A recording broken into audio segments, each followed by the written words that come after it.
Breaking చూస్తున్నా మెట్రోపై తెలంగాణ సర్కార్ కీలక నిర్ణయం తీసుకుంది. ఎల్ఎన్టీని ప్రభుత్వం స్వాధీనం చేసుకుంది. ఈ నెల 30న 15,000 కోట్ల డీల్ పూర్తికి నిర్ణయం తీసుకున్నారు. మెట్రో ఎండీగా సర్ఫరాజ్ అహ్మద్ కొనసాగనున్నారు. ఇక హైదరాబాద్ మెట్రో చైర్మన్గా సిఎస్ రామకృష్ణరావును ప్రభుత్వం నియమించింది.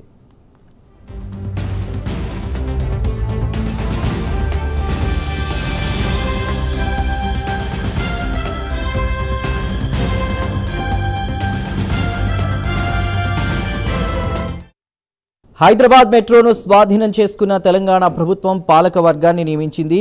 సిఎస్ రామకృష్ణరావును మెట్రో చైర్మన్గా ప్రకటించింది. ఇక మెట్రో ఎండీగా సర్ఫరాజ్ అహ్మద్, డైరెక్టర్లుగా జయేష్ రంజన్, వికాస్ రాజ్, సందీప్ సుల్తానియా, డీజీపీ శివధర్ రెడ్డి నియమించింది. ఇక ఈ నెల 30న ఎల్ఎన్టీతో 15,000 కోట్ల డీల్ పూర్తి చేసేందుకు నిర్ణయించింది ప్రభుత్వం.